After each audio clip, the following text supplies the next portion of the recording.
Hello viewer, the Nameless Scholar here. I want to talk about Slaanesh, because GW refuses to. But why is that? Mainly because there is a wide conception by most people that Slaanesh is the god of sex, drugs, rock and roll, and Quentin Tarantino. That and GW's active mishandling of the fourth Chaos God, Slaanesh doesn't really sell well. This video is less about how Slaanesh was ruined, as that has been covered to death and then some, and even I gave my 2 cents on it almost 2 years back.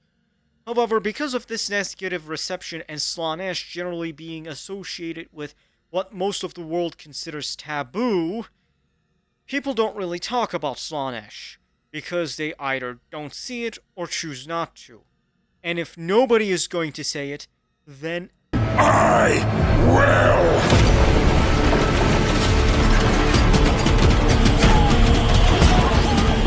Firstly, as much as I am also guilty of making the same joke, Slaanesh isn't just sex. Slaanesh is excess in all things. Martial perfectionism, gluttony, artistic perfectionism, narcissism, etc. Slaanesh's followers can be from all walks of life, although oftentimes non-combatants. They are oftentimes swordsmen who seeks to perfect their craft, to become the undisputed warriors, and stuff like that. The Emperor's children, including the Noise Marines, tend to be practitioners of self-mutilation, and they, alongside the Dark Eldar and the fall of the Eldar in general, have also set the example of Slaanesh being a slippery slope into becoming like the Crossed from the titular comic book series by Garth Ennis. Sadomasochistic, maniacal, almost zombie-like beings with no sense of self-preservation whose only pleasure is to inflict as much misery on other people as possible. Slaanesh appeals to sapiens, especially those who live comfortable lives, as Slaanesh is empowered by excess in all of its forms, as stated before. It can even be the everyman or everywoman who wants to escape their dull and miserable lives, indulge in intimate activities and feel them more heightened than ever, every touch, kiss, and act becoming divinely. Everyone has different preferences for their bedtime activities, and it doesn't always have to be a slippery slope to becoming a cross all but a name. Think of it like how every addict has different peaks and then plateau afterwards. The reason why Khorne and Slaanesh are opposed to one another is mainly this. Khorne wants his followers to live and die by the sword, while Slaanesh wants them to live as long as possible to pursue their desires, perfection of their craft, pursuing intimacy with a loved one, wealth, indulging in food, and it doesn't always have to end up like them becoming, again, someone with the cross virus. Slaanesh might be ruthless, but also caring to a point, tailoring the desires of his or her followers, where Tzeentch is so fickle he can simply throw away most powerful followers just because, whereas Nurgle and his followers stay comfortable in their stagnation, while Slaanesh and her followers seek something better every time. Now, what makes Slaanesh more insidious than the other Chaos Gods? Before we can answer this, we must understand how Chaos corruption works, as well as accept that Chaos is ontologically evil. Chaos corruption is oftentimes not loud and sudden. Most of the times it is quite the opposite. It works the same way that the One Ring in Lord of the Rings functions. It uses a person's finiteness against itself to tempt them. It will eventually beat them down and the target will eventually give in. But the fall isn't with one moment alone. It comprises of many small compromises and surrenders to temptation.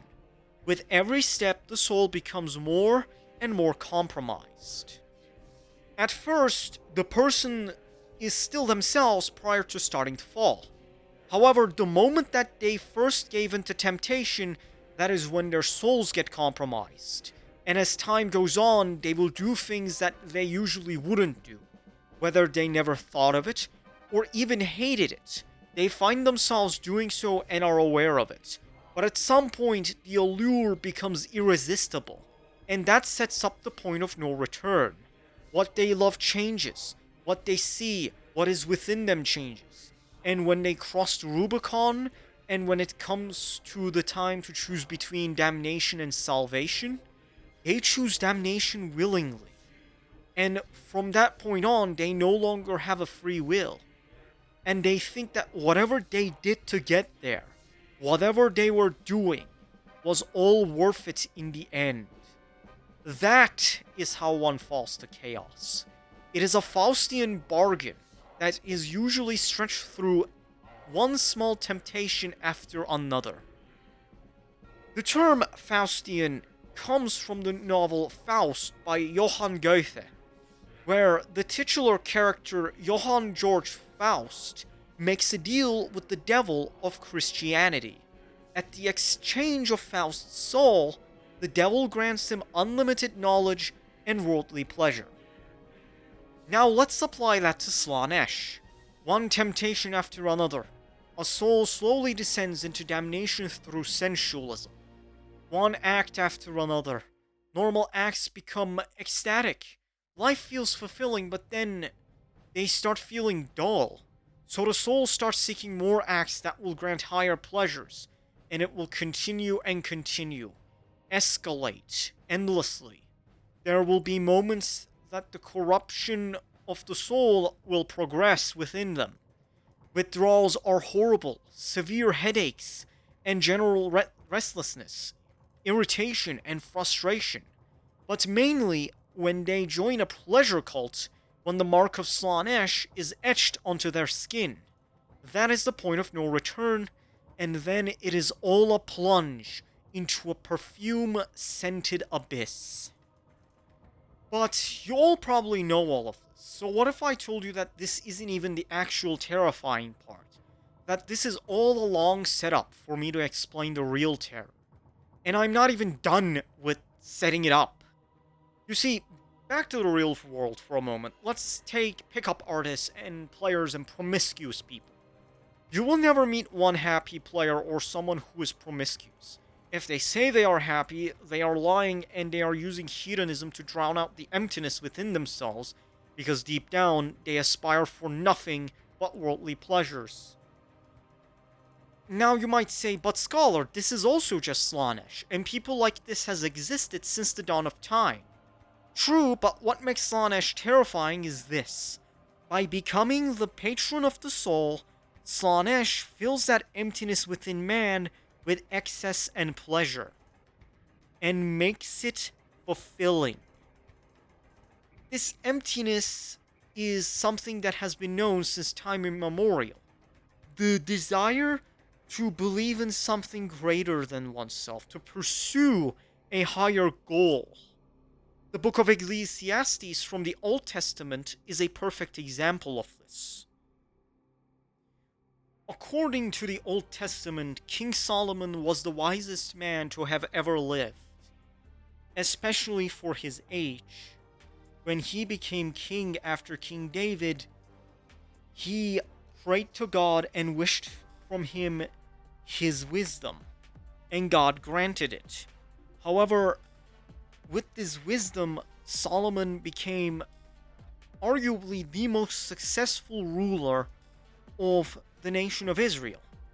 And with this wisdom, he has also fell into idolatry, adultery, and on top of this, he has been able to experience all of the things that the world could have offered any man at that time. All of them. And after experiencing them, he wrote the book of Ecclesiastes. Arguably, the most famous verse in it is, "Meaningless, meaningless, meaningless," says the teacher. Utterly meaningless. Everything is meaningless. In Ecclesiastes chapter 2, verses 1 through 11, the teacher, commonly believed to be King Solomon, wrote, "I said to myself, come now, I will test you with pleasure to find out what is good." But that also proved to be meaningless. Laughter, I said, is madness. And what does pleasure accomplish?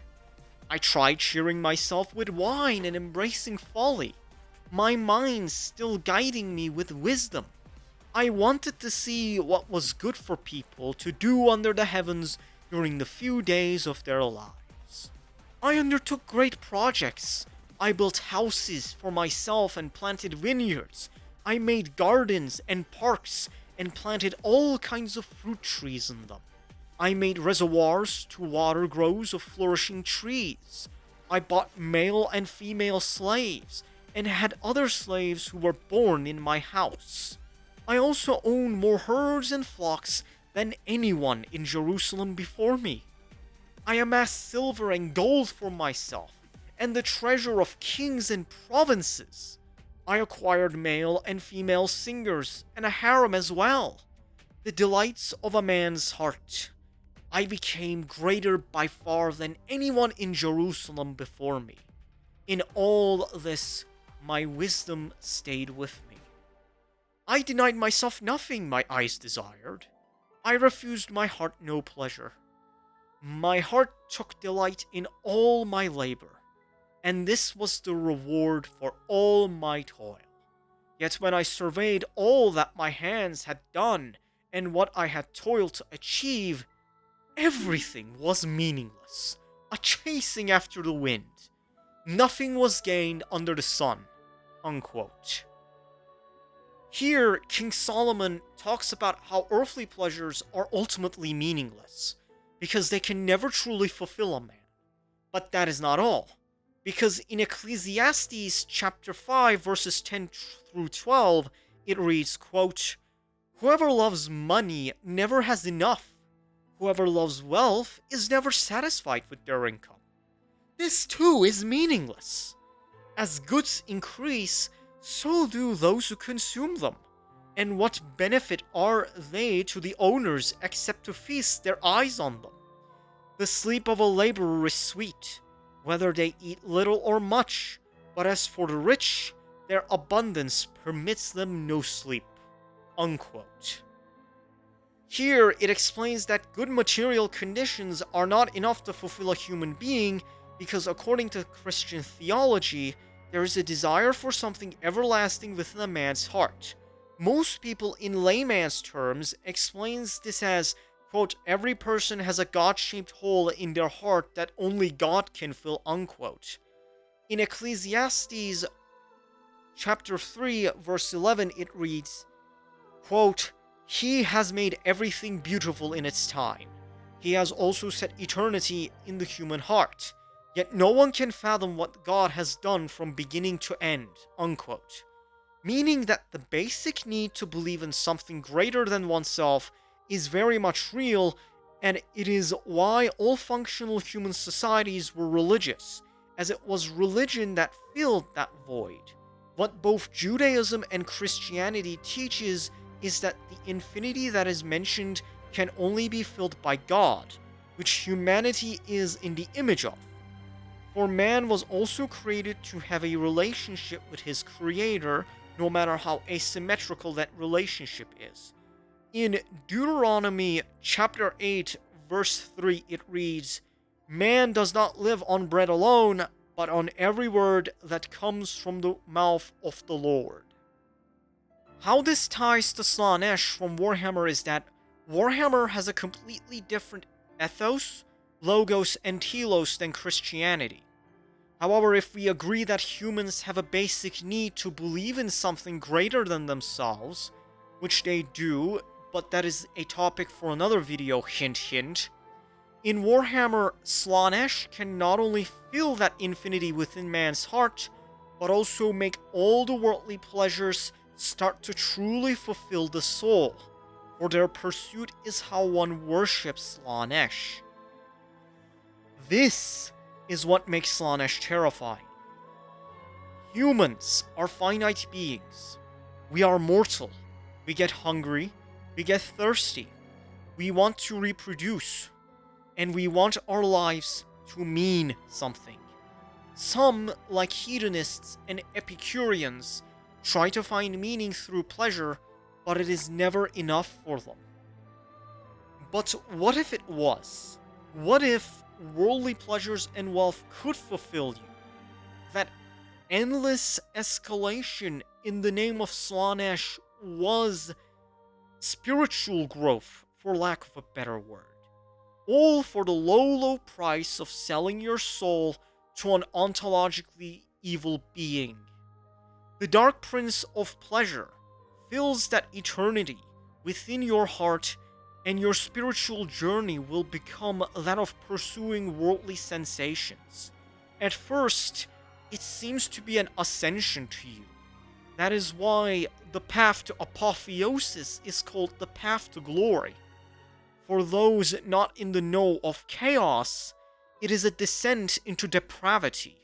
With each pursuit of excess, you tailor how you get corrupted to your own tastes, pleasure after pleasure, wealth upon wealth, excess upon excess.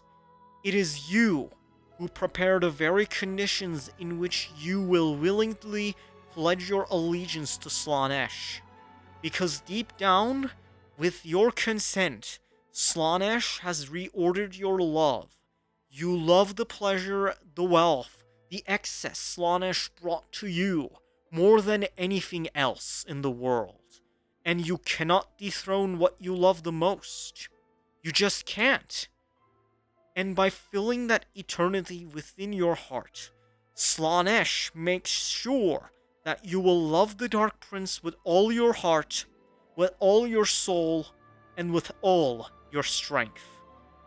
If you think you are immune to this, you are wrong.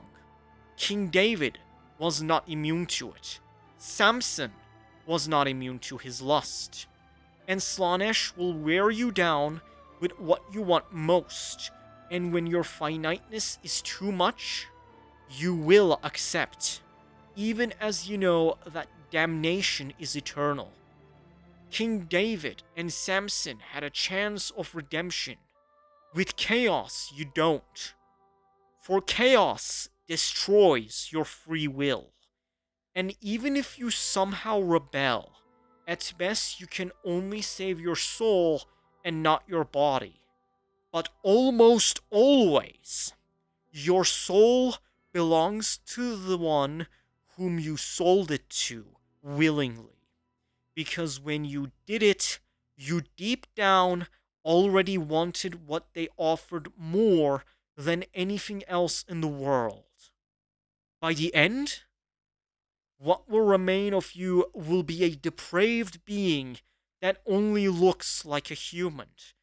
But as you destroy and betray yourself for nothing, you think that it was all worth it just for that next big hit of pleasure. You will become a slave to not just greed, but of appetite and of your base desires. And most importantly, a slave to darkness. It is such a quiet thing to fall, but far more terrible is to admit it.